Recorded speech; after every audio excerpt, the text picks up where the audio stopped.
Quick question. Do you know what number you need to reach to feel financially secure? Is it $1 million? 2 million?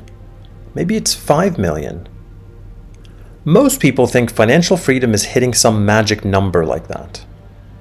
But over the last decades, I've sat across from people with 7-figure investment accounts who still lie awake at night worrying about money. And I've met people with far less who sleep just fine. Which tells you something interesting. The number itself might not be the real issue.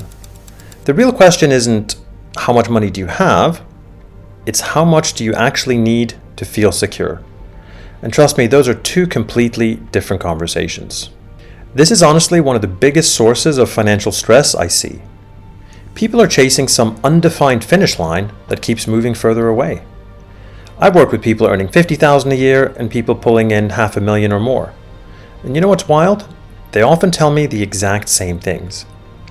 I don't know if I'm doing okay, or I feel like I should be further ahead by now, or am I even on the right track? That anxiety, it's not coming from their income level. It's coming from having no clear definition of what enough actually looks like for them. Because if you don't know what you're aiming for, no amount of money will ever feel enough. So let's get practical here. Financial security isn't about being rich. It's not about luxury homes or fancy cars or impressing anyone. Real financial security is much simpler. It's 3 things. First, your regular income easily covers your life without stress. You're not living paycheck to paycheck or constantly worried about the next bill. Second, unexpected problems don't derail you. Your car breaks down, your roof starts leaking. These things are annoying, not devastating. And third, this is the big one, you have the option to stop working if you had to or wanted to. Maybe not forever, but long enough to make thoughtful decisions instead of desperate ones. That's it. Stability, flexibility, and breathing room. In my experience, that's what people are actually looking for, even when they think they're chasing some big number.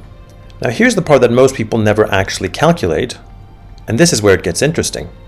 Start with what you actually spend each month. Not some fantasy lifestyle you saw on Instagram, not what you think you should spend, your real life right now.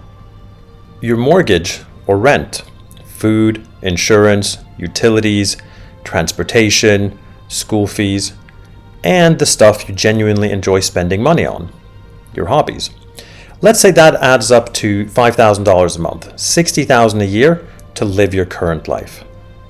Now, if you wanted that $60,000 to come from investments instead of a job, you'd need about $1.5 million invested, using what we call the 4% rule. Basically, you can safely withdraw about 4% of your investments each year without running out of money. So there's your number, 1.5 million. Not because it sounds impressive, but because it matches your actual life. But here's what's beautiful about this. If your life costs less, your number gets smaller. If you need more, it gets bigger. Someone living comfortably on $2,000 a month, they might only need $600,000. Someone spending $10,000 a month, they're looking at closer to 3 million. The number itself doesn't matter. What matters is how long it supports the life you actually want to live. This is why chasing random round numbers rarely works. Most people do this completely backwards. They pick some impressive sounding number and say, I want to be a millionaire, or I want to have $5 million. Then they slowly build a lifestyle that actually requires way more money to sustain.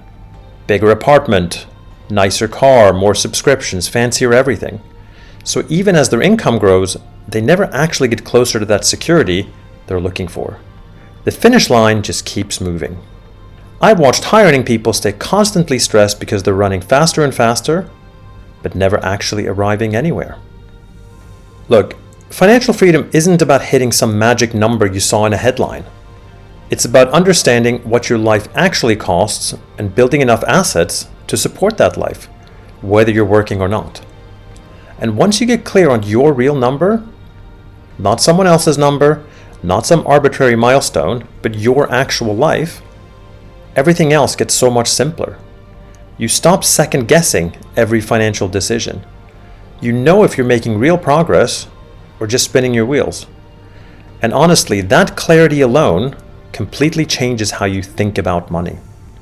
If you found this helpful, subscribe for more clear, practical, personal finance guidance.